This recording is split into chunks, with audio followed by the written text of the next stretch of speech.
Seja muito bem-vindo ao canal Facilite Sua Vida. Antes de iniciar seu audiolivro, deixe seu like para ajudar a alcançar mais pessoas, se inscreva no canal. Compartilhe esse vídeo com um amigo. Mais informações no box de informações. Gratidão profunda. Capítulo 5. O universo mental. O universo é mental e ele está dentro da mente de O todo. O Kybalion. O todo é espírito. Mas que é espírito? Esta pergunta não pode ser respondida, porque a sua definição seria praticamente a do todo, que não pode ser explicado nem definido. Espírito é um simples nome que os homens dão às suas mais elevadas concepções da infinita mente vivente. Esta palavra significa essência real, ou significa a mente vivente, tão superior à vida e à mente tais como as conhecemos, quanto estas últimas são superiores à energia mecânica e à matéria. O espírito é superior ao nosso entendimento, e só empregamos este termo para podermos falar do todo. No juízo dos pensadores inteligentes estamos justificados falando do espírito como infinitamente vivente, e reconhecendo que não podemos compreendê-la, quer raciocinando sobre ela, quer estudando a matéria na sua totalidade. Façamos agora uma consideração sobre a natureza do universo, quer no seu todo, quer nas suas partes. Que é o universo? Dissemos que nada há fora do todo. Então o universo é o todo? Não, ou não o é, porque o universo parece ser formado de muitos, e está constantemente mudando, ou, por outras palavras, ele não pode ser comparado com as ideias que estabelecemos a respeito do todo. Então, se o universo não é o todo, ele é o nada, tal é a conclusão inevitável da mente à primeira ideia. Mas esta não satisfaz a questão, porque sentimos a existência do universo. Ora, se o universo não é o todo, nem o nada, que será então? Examinemos a questão. Se verdadeiramente o universo existe, ou parece existir, ele procederá diretamente do todo, poderá ser uma criação do todo. Mas como poderá alguma coisa sair do nada, de que o todo a teria criado? Vários filósofos responderam a esta pergunta, dizendo que o todo criou o universo de si mesmo, isto é, da existência e substância do todo. Mas isto não pode ser, porque o todo não pode ser dividido ou diminuído, como já vimos, e se isto fosse verdade, cada partícula do universo não poderia deixar de conhecer o seu ente, e o todo não perderia o conhecimento próprio, nem se tornaria atualmente um átomo, uma força cega ou uma coisa de vida humilde. Com efeito, alguns homens, julgando que o todo é exatamente tudo, e reconhecendo também que eles, os homens, existem, aventuraram-se a concluir que eles eram idênticos ao todo, e atroaram os ares com os seus clamores de "Eu sou Deus", para divertimento da multidão e sorriso dos sábios. O clamor do corpúsculo que dissesse "Deus sou homem", seria mais modesto em comparação. Mas, que é, pois, o universo, se não for o todo separando a si mesmo em fragmentos? Que outra coisa poderá ser? De que coisa poderá ser feito? Esta é a grande questão. Examinemo-la bem. Reconhecemos que o princípio de correspondência, vide a primeira lição, vem em nosso auxílio aqui. O velho axioma hermético "o que está em cima é como o que está embaixo", pode ser empregado com êxito neste ponto. Permiti-nos fazer uma rápida hipótese sobre os planos elevados, examinando-os em nós mesmos. O princípio de correspondência aplica-se a este como a outros problemas. Vejamos, pois, no seu próprio plano de existência, como cria o homem. Primeiramente, ele pode criar, fazendo alguma coisa de materiais exteriores. Mas assim não pode ser, porque não há materiais exteriores ao todo, com os quais ele possa criar. Em segundo lugar, o homem procria ou reproduz a sua espécie pelo processo da geração, que é a própria multiplicação por meio da transformação de uma parte da sua substância na da sua prole. Mas, assim também não pode ser, porque o todo não pode transferir ou subtrair uma parte de si mesmo, assim como reproduzir ou multiplicar a si mesmo. No primeiro caso haveria uma revogação da lei, e no segundo, uma multiplicação ou adição do todo, ideias totalmente absurdas. Não há nenhum outro meio pelo qual o homem cria. Sim, há, ele cria mentalmente. E deste modo, não emprega materiais exteriores, não reproduz a si mesmo, e, apesar disso, o seu espírito penetra a criação mental.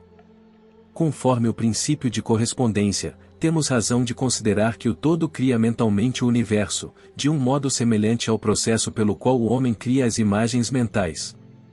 Este é o testemunho da razão, que concorda perfeitamente com o testemunho do iluminado, como ele o manifesta pelos seus ensinos escritos. Assim são os ensinamentos do sábio. Tal era a doutrina de Hermes.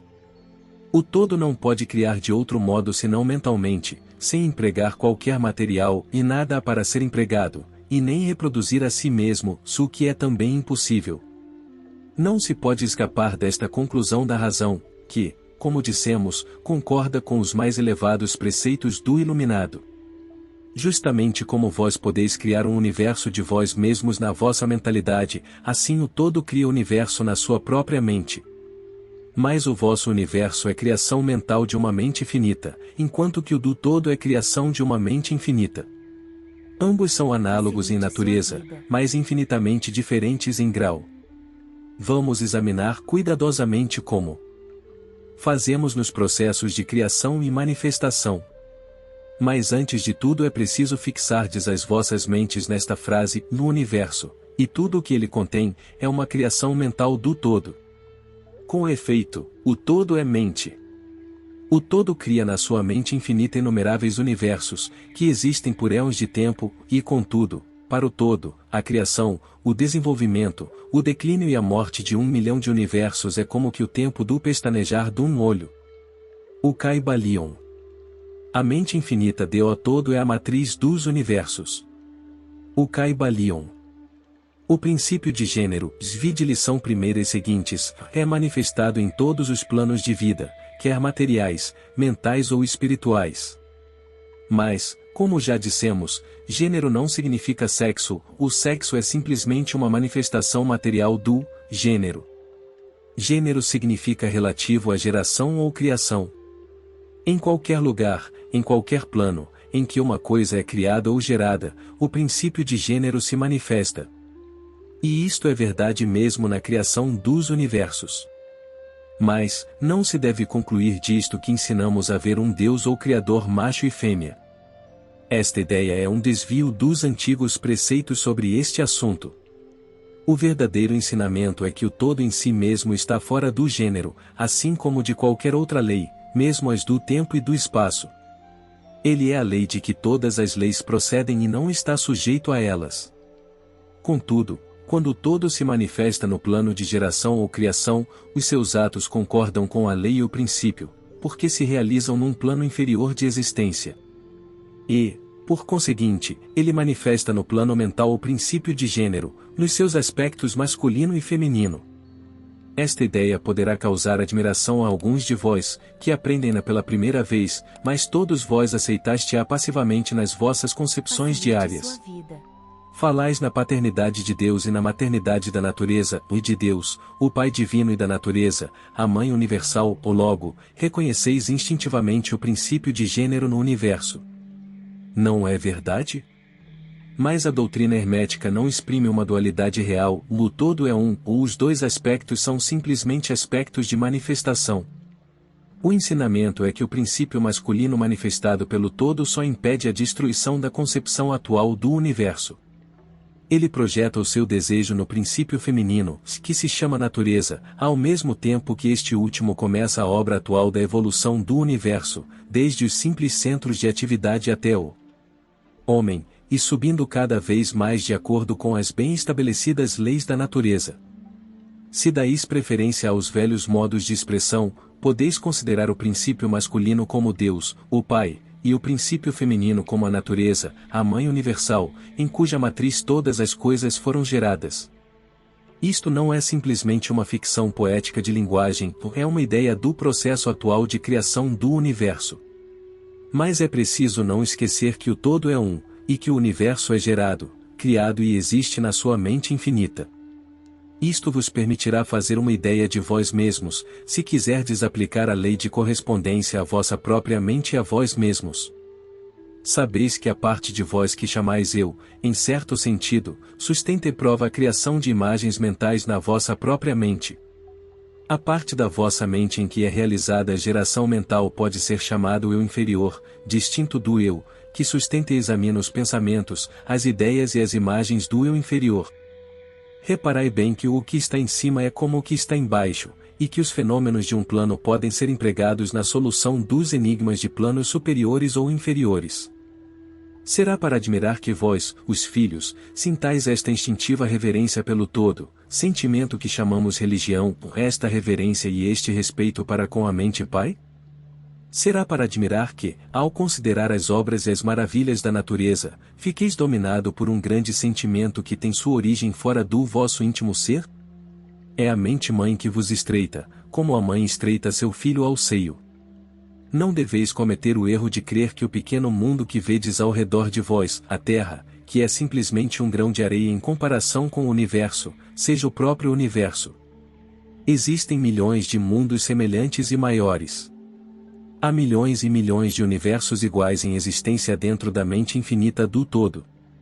E mesmo no nosso pequeno sistema solar há regiões e planos de vida mais elevados que os nossos, e entes, em comparação aos quais nós, míseros mortais, somos como as viscosas formas viventes que habitam no fundo do oceano, comparadas ao homem.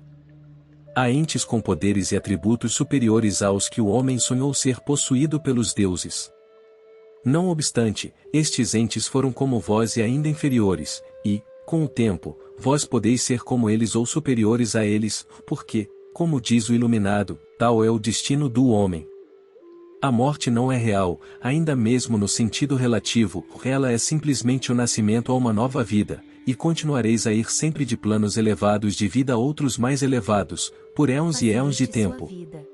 O universo é vossa habitação e estudareis os seus mais distantes acessos antes do fim do tempo. Residis na mente infinita do todo, e as vossas potencialidades e oportunidades são infinitas, mas somente no tempo e no espaço. E no fim do grande ciclo de éons, o todo recolherá em si todas as suas criações, porém, vós continuareis alegremente a vossa jornada, porque então querereis preparar-vos para conhecer a verdade total da existência em unidade com o todo. E, quando estiverdes na metade do caminho, estareis calmos e serenos, sois seguros e protegidos pelo poder infinito da mente-mãe. Dentro da mente pai-mãe, o filho mortal está na sua morada. O Kaibalion. Não há nenhum órfão de pai ou de mãe no universo. O Kaibalion.